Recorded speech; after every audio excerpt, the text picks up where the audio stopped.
Komuna e Kastratit në Malësi të Madhe nderoi këto ditë me titullin Nderi i Kastratit 42 martirë që u pushkatuan, vdiqën në burgje dhe kampet e internimit apo u vranë në kufi nga regjimi komunist. Nderimi i tyre u bë në përkujtim të 68 vjetorit të kryengritjes antikomuniste të Malësisë së Madhe. Kryetari i Komunës së Kastratit, Viktor Popaj, tha gjatë ceremonisë së nderimit të martirëve të Kastratit se amaneti i tyre është Shqipëria europiane.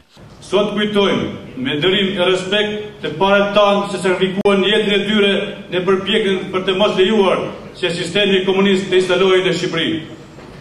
Sot kastratasit duhet të ndihen krenar për këta trima se organizuan lëvizjen e parë antikomuniste në Shqipëri. Të parët tanë na kanë lënë amanet, atë dashurinë për vendin tonë, na kanë trashëguar lirinë, kanë sakrifikuar jetën e tyre se të vinë sot këtu ditë demokracie.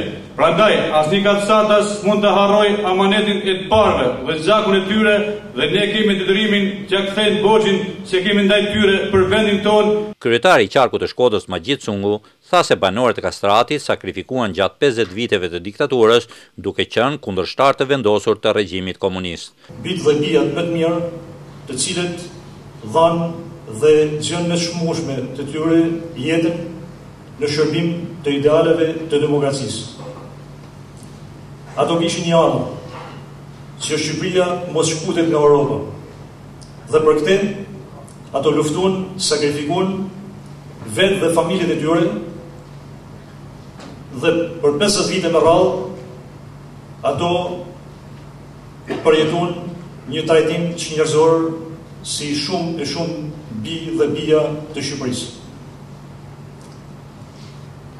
Sot, ne shohim ardhrën e tyre në një realitet të ri. Shqipëria është kthyer nga diktatura. Për studiusin Gjok Lula, i rëndësishëm është vlerësimi i traditave luftarake dhe liridashëse të banorëve të Kastratit dhe të gjithë Malësisë së Madhe. Të respektosh kaluarën do të thotë të jesh i respektuar sot. Qysh në shekujt e kaluar, komuniteti ynë ka lënë shembuj më pozitiv për mbrojtjen e trojet Malësisë dhe Maxhanit. Ne jemi një rast që kemi ditur të vetë organizohemi.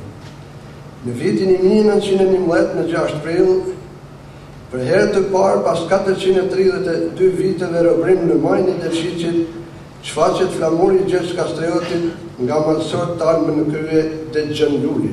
Titujt Nderi i Kastratit ju dorëzuan familjarëve dhe të afërmve të 42 martirëve të Kastratit. Gëzimi jenë më i mëthëken, sot edhe herë ka pas kur në janë hjekë telat rrëth 3 komuneve të Malësisë Madhe, Shkrelit, Kastratit e të Kelmenit. Ata e dhani jetën për një demokraci dhe për një Shqipëri evropiane.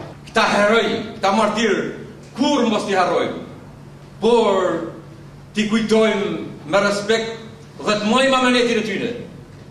Amanetin e tyre që ishte ta duhem Kastratin, ta duhem Hotin, ta duhem Malësin, ta duhem kombin shqiptar. Kryengritja antikomuniste e Malësisë së Madhe e fillim vitit 1945 së bashku me atë të Kelmendit dhe Posribës janë dëshmi e qëndresës antikomuniste të banorëve të këtyre zonave. Për këtë qëndresë dhe për traditat liridashëse, vitet e fundit Malësia e Madhe dhe Posriba janë nderuar me titullin e lartë Nderi i kombit. Për Zërin e Amerikës, nga Malësia e Madhe, Pëllumsulo.